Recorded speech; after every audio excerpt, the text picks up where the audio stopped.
Teaching is never about the money. It's usually about the impact that we want to have through our sense of contribution, that helping those students that we serve have a better life, understanding this skill or this knowledge that we've transferred to them. And this week I've found out how to really multiply that impact without working harder. On Saturday, a friend just asked me, why do you work so much? Now I get this question so often.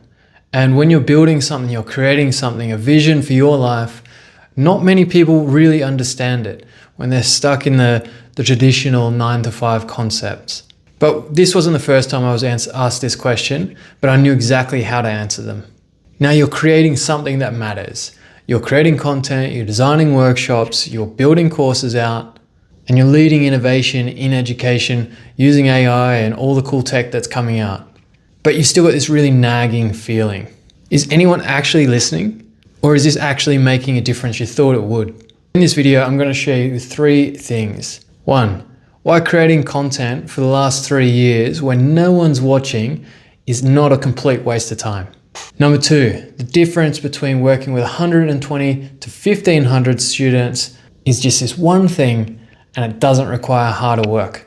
And 3, by changing your audience can multiply your impact without multiplying your hours. But first, you need to understand that the skills you're building through sheer volume and sheer effort, regardless if anyone's actually paying attention, are actually worth it. Now, just over 3 years ago, I posted my first content piece for a talking head kind of video, and I instantly deleted it. My voice seemed uncertain. I was losing eye contact. I couldn't have a train of thought. I couldn't understand what I was doing and why, and it just felt absolutely cringy. Now, public speaking in high school terrified me. I was so nervous. And according to that video, it still did. We always get this sense of nervousness when we're doing something new. But I kept going. I showed up. I kept posting. I kept creating, even though no one was listening. I even did 60 days straight, a podcast a day for 5 minutes, one topic, top ahead, ripping it. And the thing is, I kept saying, hey, look, I'm doing this for the teachers. I'm doing this for the teachers. I'm doing this for the teachers. They need to know these systems. They need to know these frameworks, these things that I've done that actually can help them in their classroom. And this is true. However, teaching one teacher at a time does not have the impact and the understanding that, look, this is transferable. This is bigger impact. This is going to change your life. Teachers are highly undervalued in various different societies. Back home in Australia, it is insane on how much media slander is thrown at teachers. They're undervalued, they're underappreciated, but arguably they've got the most important stake, second to the parent, of a student's life. And when we, in an educational leadership role, can directly influence and support those teachers to make better choices, to make innovative lessons, to make change in their pedagogy, in the way they speak, the way they engage, the way they teach, well, that can actually transfer to those students and improve their lives in so many different ways. For me, it was a hard lesson to learn that I can't just teach one teacher. I can't just make content for the teacher. It's necessarily for me to go, oh, look, let's look at the impact. One of the reasons I went into teaching was to start transferring my skills, design skills, onto the students. We built cool stuff. It was awesome. And very quickly, I found myself in a leadership position. Within 2.5 years of teaching, I was now running a faculty or running a leadership job. And I had a small team of 5 teachers. And the cool thing was, strategic planning, begin with the end in mind. This is where we're going. This is the cool results we've created. And now let's give you the skills, the framework to do that. Because my little influence over that small team had massive impact on the students, and that just multiplies. And that's why I went into leadership, into deputy principal, and now director of technology, because those small people that you can work with, or those small challenges you can work with, can influence the people. But you know, the thing is, when creating all this content, when putting it out there, you always have these limiting beliefs that kick in your head. Is this actually worth it? Is this worth all the effort, all the time, all the sacrifice? But the thing is, I wasn't wasting my time. I was building proof. Every video, every workshop, every training, every single thing I delivered improved my ability to communicate, improved my ability to deliver the message and to deliver the framework that I was intending to do. It was the evidence to say, hey, look, I've done this cool stuff and you can too. Listen, follow, and actually take action. But for me, the problem wasn't necessarily the work. It was who I was showing the work to. The people who don't necessarily have the control over, hey, look, let's implement this. The people who are so time poor that they can't actually take action on the things that you're trying to teach them because they just overloaded so much. But for me, Tuesday last week happened, and everything I'd been building for the last few years has sort of come together nicely in this piece. Here's what's changed and what actually matters for you if you're creating something at the moment. Tuesday came. The next day I had my AI readiness program that I was about to launch to my teaching staff. There was about 70 teachers. Now, I'd spent weeks preparing all this AI readiness dashboards, doing the consultations, doing all the auditing, understand where are we right now and where do we need to be and how are we going to get there. Simple, clear, consistent. Now, the thing is, I was also trying to develop a AI one-pager. I was doing an EdTech meeting and a board directors meeting, and the week prior to that, I was in Singapore for a week for an EdTech conference, which was amazing. But it meant I was so scrambled with my time that I couldn't focus on the thing that I needed to do, which was that presentation to my team and my teachers. Now, rushed is an understatement, but I knew I could deliver. I knew I could deliver in a way that would engage, would inspire, and encourage people to just take a little bit of this and into their practice. We moved into practical tasks, we got collaboration, we got discussions, we got things happening so people can go, hey, look, you can actually use AI to enhance learning and enhance education. You don't need to block it, because there's a very big mindset that we need to block, we need to stop the cheating, we need to do all these kind of things. But for those 70 teachers, they walked out of there going, oh my God, this is an amazing. One of the teachers even said in the feedback, this is the best presentation I've ever seen in my history of being at this school. Another one said, hey, you've got such a great presentation style. Another one even said, hey, look, I didn't even know I can incorporate AI into my assessment tasks. I've always tried to find ways to stop students from using it. Now, here's why this is actually impactful for me. A few years ago, I would have just laughed at someone who said, hey, you've got a really calming and confident voice. You actually present is amazing. I love your style. Because for me, making content online, the most cringy thing I could possibly do at the time was stepping so far out of my territory, out of my comfort zone, I didn't know if this was even worth my time. But volume works. Putting in the effort, getting the result. But the result, the time horizon on that is way longer than you think. 3 years showing up every day to make content, to write stuff, to actually improve my speaking voice. And this comes through in the teaching, this comes through in the training, this comes through in the impact that you have. Things that you are doing now do actually matter. Now, why does this matter for impact? 70 teachers left with clarity. 70 teachers understood how to use AI, where to use it, how to communicate acceptable use to their students, and how to encourage innovation with different concepts. Now, each teacher roughly impacts around 120 students, depending on their age and their grade. However, if you multiply that by 5 classes, which most teachers will have, it's about 1,000 students in a year if you've got a large school. Here, 550. Previous school, we had 120 staff, there was 1,200 students. When we're looking at impact, we're looking at who do we influence and how much do they influence others. For me, teaching teachers, awesome. But who is the person I actually need to talk to begin with? It's the leadership team. It's the people who actually can remove things from the plate of the teachers, remove the stuff that's taken up too much time and say, here, we can put this thing in place and then you can do all these cool stuff. Now for me, that wasn't even the biggest win of the week. Training 70 teachers, impacting the 550 kids that are here, awesome, love that. It's what drives me to do what I do. But I also was on a call with a school in London. They were starting from scratch, they had no idea where to go for AI, but they knew I could deliver and knew what I was doing. And after I did a one-on-one coaching call with one of the head teachers, they went back, they talked to their head of school, the deputy of head, and said, hey, look, this is amazing. We need to get this guy in and we need to help him train our team and we need to get this happening now. Within that same week, I was on a call to London, I was talking to them, and within half an hour, they're like, yep, deal, we've got it, let's do it. We need this right now. Because they even offered a full-time job position to somebody else in the school to take the lead of integrating AI into their curriculum, and no one wanted it. Is why? No one knows where to start. But the thing is, remember when I talked about 3 years ago when I started making content? It's not about having a perfect plan. You need to understand what you have, begin with the end in mind. However, not having a perfect plan doesn't even come into the equation. It's taking the first step and then the next and then sheer volume. Because they knew I could deliver because I've been doing it. I've shown it. I've got the proof. I've shown up every day for years dealing with this kind of stuff, delivering this kind of training, and actually impacting what I want to do, which is helping the students by helping the teachers by removing the obstacles for the leadership team. Now, they didn't know I'd only been building these kind of systems, this content, this style for only a few years.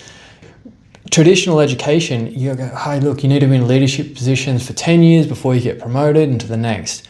But in business world, that doesn't happen. You got CEOs of massive companies that are in their early 20s, 30s. One of my biggest influences, modelers, and person I look into, that's 29, Dan Coe, is an amazing writer. And then you've got Alex Hormozi, he's 34, and he's running a $290 million, empire of business, but he started from scratch, went broke multiple times. Anyway, that's his story, that's his origin story, but it's inspirational. And when we look at it in education and the impact that we want to have, it comes down to a few key things. We need to understand our impact goal. Why do we do what we do? For many of us teachers, we got in there for contribution. We want to actually help our students get some sort of result. And this, when you go into leadership, can get cloudy. You have all these different problems getting thrown at you daily. A lot of them don't even to deal with the majority of your students. A lot of them are admin, a lot of them are small amount of behavior that take up most of your time. And at the end of the day, if you are caught up with so much of this revolving door of problems, you're never actually going to have the impact that you want. And this is one of the reasons I saw the history, the trajectory, the way that the education system is going. When I went from head teacher to deputy principal and I got into that inner circle of senior leadership, as the youngest person in the room by 20 years, much of that comes down to seeing what's ahead. And there's a saying, the wisest person learns from somebody else's mistakes. The wisest person learns from the journey of others. It's the quickest way to shortcut 10 years off your career is by modeling success. But you need to model success on what works and what doesn't, and then actually take on the persona of, hey, look, do I actually want to do that? Does this give me joy? Does this give me fulfillment? Can I make that impact in that position? And for me, the writing was on the wall. Going through deputy, going through the principal, you get caught up with so many issues.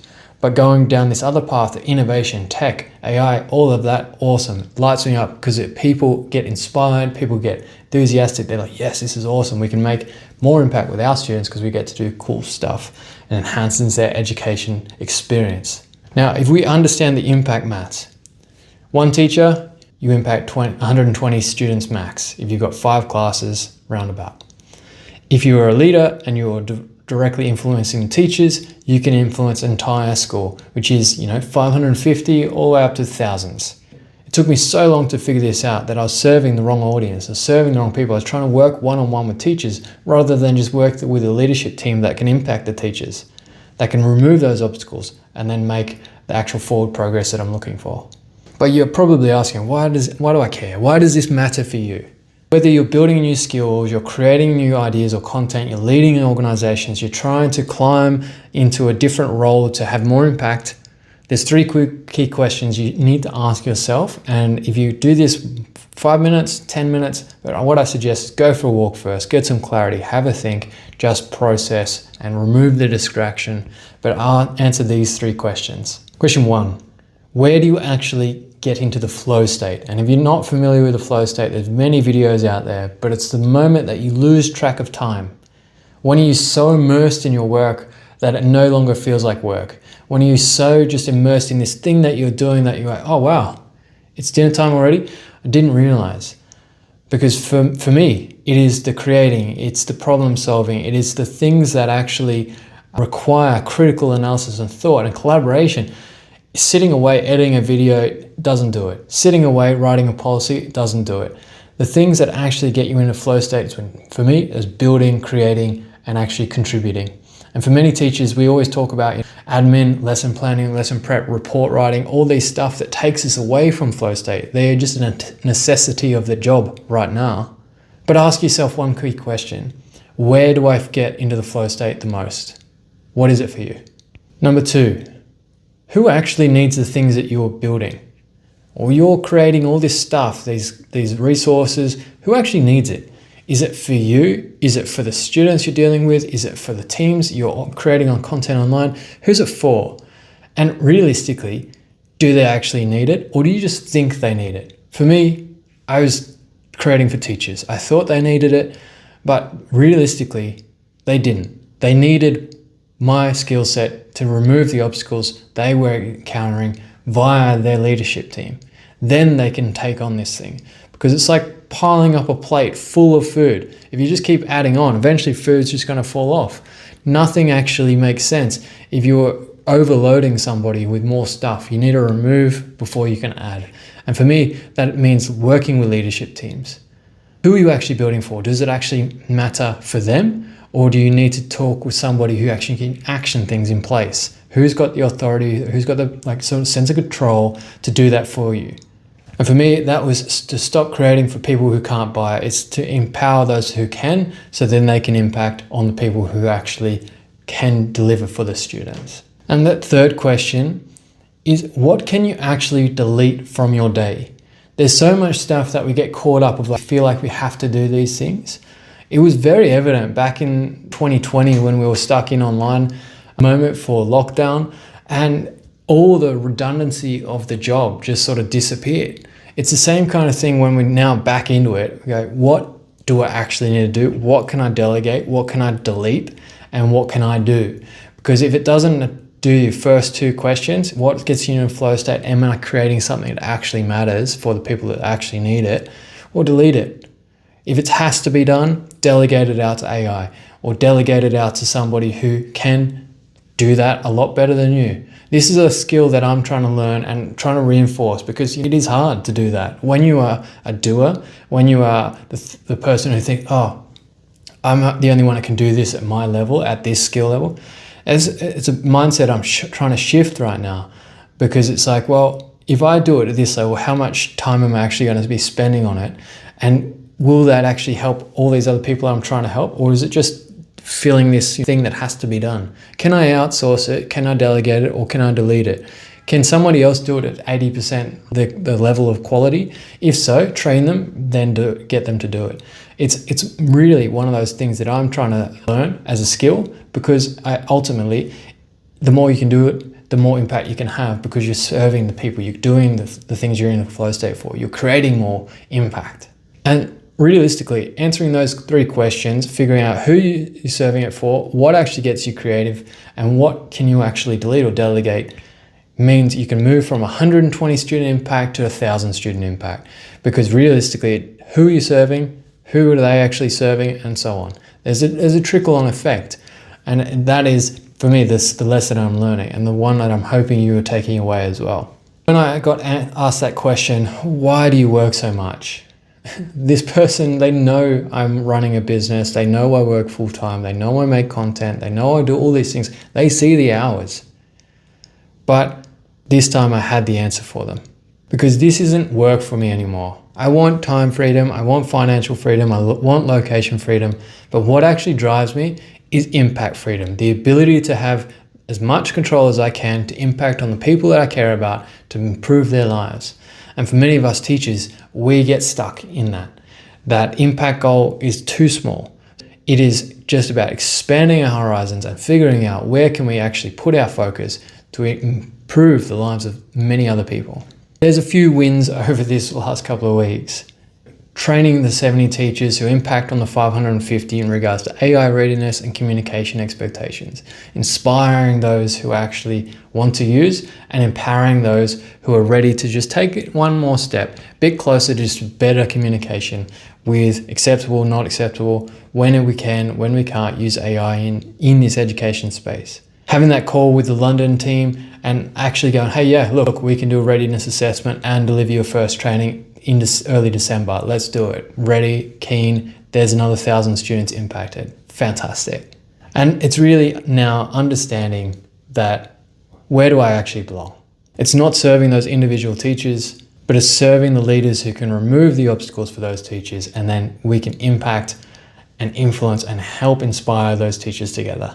Because at the end of the day, they inspire and impact on all those students who are in the schools. So now you really know why addressing school leaders multiplies your impact, and how that sheer volume, even if no one's watching, even if no one's listening, actually builds the skills for when they're ready to actually take on your programs, your systems, you as a person in this space, because they need to trust you through all that proof.